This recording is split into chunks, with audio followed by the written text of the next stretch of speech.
Hey guys, Caleb here with Life Necessities. I want to go over a couple things about the Xtool P3. I've had a lot of questions and I had a lot of people that were saying, hey, how big is that? What is that process like? We really love your patriotic crosses. Can you show us how that works? And I've had so many people that have reached out about that, and especially when we're making them, delivering them at farmers markets, they are selling so well. So I just wanted to give you a dive into what it takes to make those, and I'll video the whole process. So let's start with the Xtool. So the Xtool P3 is very big. So this gives you any indication. Let me just put this up. So there's the Xtool P3. Here I am. I'm about 5'9", 5'10". It's about 200 pounds. This part lifts up. You put your material inside. Really nice, actually. Take your material. Right now I'm building a 10-inch patriotic cross. So I'll take my pieces. They're 12 by 12, so I can put 3 12 by 12s in here. So if you add that up, 36 inches. Just slide them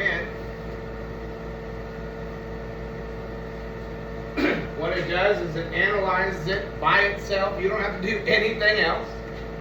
Green light, shut it.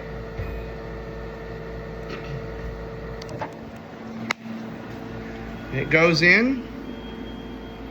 It checks all 3 pieces, uses the back to be able to analyze the height, brings it back to the tallest piece, brings it up, click, done.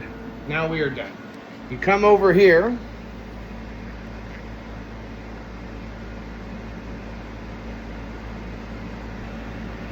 You come over here, you pull up, and there it is. It takes an instant picture. Here's all of the information on all of the pieces I've done. And then right here you can see, so what I've done is I have made it so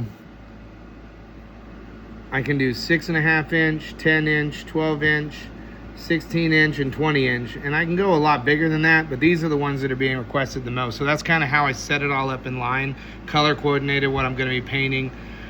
So then all you do from that point is you grab them and pull them over here, and it shows you exactly where it's going to go.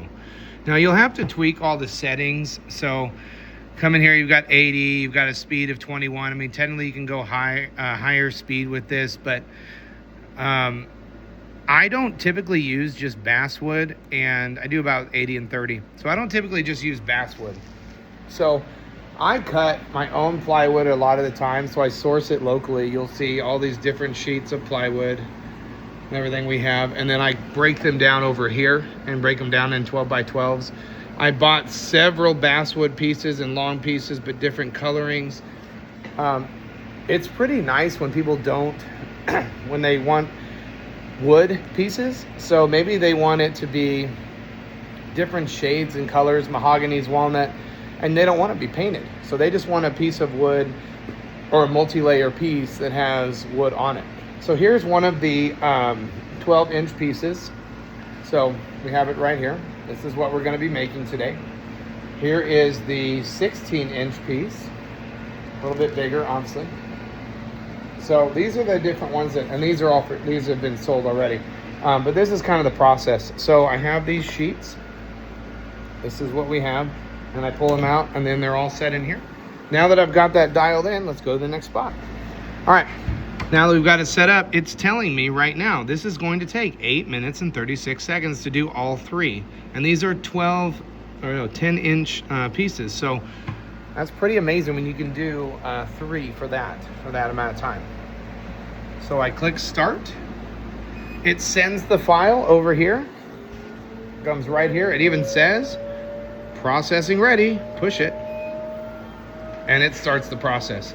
Right now it's engraving. I have the first one flipped over backwards, it's mirrored, so then I can put our logo on the back and then it'll cut it out. The other 2 will be cut, and that'll be the process. All right, let's stop on this one and we'll head to part 2.